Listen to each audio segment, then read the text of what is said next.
৩০০ টাকা দিয়ে টিকিট কাটার পর আমাকে একটা দুইটা কাগজ আর একটা মশার ওদেরটা ঘিরান আছে আগরবাতির মতো দেখতে, এটা ধরিয়ে দিল এখানে ঢোকার জন্য। এটা হলো আমার এন্ট্রেন্স কার্ড।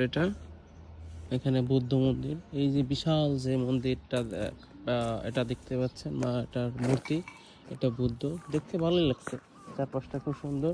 এখানে আসার জন্য আমার কাছ থেকে ৩০০ টাকা নিছে, অর্থাৎ ৩০০ ইয়েন, বাংলাদেশি টাকায় সম্ভবত ২৪০ টাকার মতো হবে এন্ট্রেন্স ফি, যেটাকে বলে প্রবেশ ফি বাংলায়। তো চারপাশটা অনেক গোছানো, অর্থাৎ এখন কেবল বাজে সকাল 10টার মতো, এখানে এত লোকজন এসে পারেনি। তো আস্তে আস্তে লোকজন বাড়বে, অর্থাৎ বিকালের দিকে 12টার মধ্যে অনেক লোকজনই হবে, আর পর দুপুরের পরে আরও বেশি লোক হবে। অর্থাৎ বিকাল 3টা থেকে 6টার মধ্যে একটু লোক বেশি হয়, আর সকাল 10টা থেকে বা 1টার মধ্যে একটু রোদ হয়, কিন্তু এই সময় একটু রোদ কম থাকে, ঠান্ডা আবহাওয়া থাকে, এই জন্য থাকে। আর এমনিতেই জাপানে খুবই এই ঠান্ডা আবহাওয়া আছে, যেই কারণে প্রচুর পরিমাণে লোকজন আসে, অর্থাৎ এই সময়ের আবহাওয়াটা খুবই ভালো। সো ভিডিওতে আপনারা দেখতে পাচ্ছেন এখানে এই যে সেই বুদ্ধ মূর্তিটা, সেই বিশাল বড় মূর্তি, এটা আসলে সবাই দেখতে এসে ছবি তুলে নিয়ে যায়, ভিডিও করে নিয়ে যায় দেখতে। সো এখানে আমি একা আসছি, তাই আমাকে ছবি তুলে দেওয়ার মতো কেউ নেই, তাই আমি একাই তুলতেছি, একাই ভিডিও করতেছি।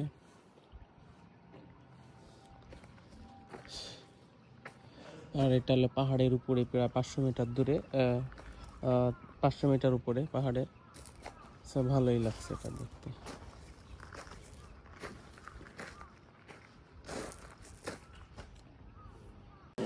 শুভ সকাল, আমি এখন ঘুরতে আসছি এখানে ফুলের আচ্ছাদিত এরিয়াতে, যেখানে প্রচুর পরিমাণে গাছপালা, ফুলের বাগান সব আছে, টুরিস্টরা আছে। এখানে দেখতে পাচ্ছেন দুই সাইডে ফুল সুশোভিত করতেছে।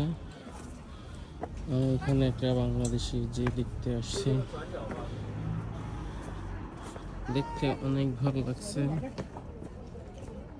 খুব মনোরম পরিবেশ। কারোর যদি মন খারাপ থাকে তাহলে এখানে এসে দেখতে পারেন এখানে সৌন্দর্যগুলো। অর্থাৎ জাপানের টুরিস্ট প্লেসগুলো অনেক সুন্দর করে সাজিয়ে গুছিয়ে রাখা, খুবই অর্গানাইজ করে রাখে। এখানে কোনো ঝামেলা নেই, কোনো নেই। যদি আপনি আইন কানুন মেনে চলেন তাহলে Japan like a haven. So আমার কাছে খুবই ভালো লাগে এখানে। আর এখানে দূরে দেখতে পাচ্ছেন বুদ্ধের মূর্তি, সুন্দর লাগে দেখতে, আমার কাছে অনেক ভালো লাগছে এরিয়াটা, খুবই সুন্দর। Thank you very much. I will make another video for my audiences. Thank you.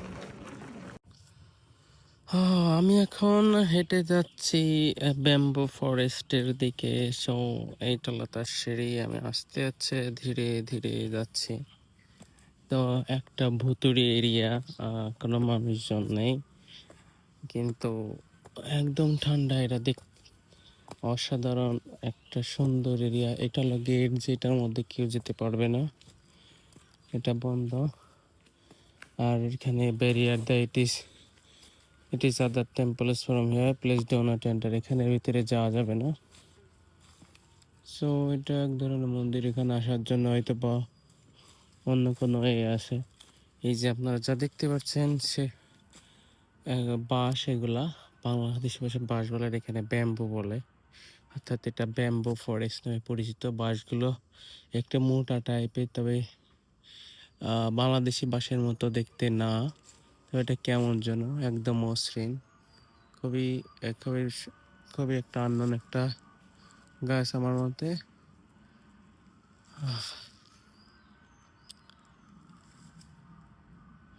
তো এই হলো এরিয়াটা। এখানে আমার আর যাওয়ার কোনো রাস্তা নেই, সো আমার এখান থেকে ফেরত যেতে হবে অন্য এরিয়াতে। সো এই হলো সেই আমার ব্যাম্বো ফরেস্ট, আপনাদের দেখালাম। এটা হলো ছোটখাটো একটা ব্যাম্বো এরিয়া। অন্য একটা জায়গা আছে হিগাশিয়ামা, যেটা সেটা ব্যাম্বো ফরেস্ট নামে পরিচিত।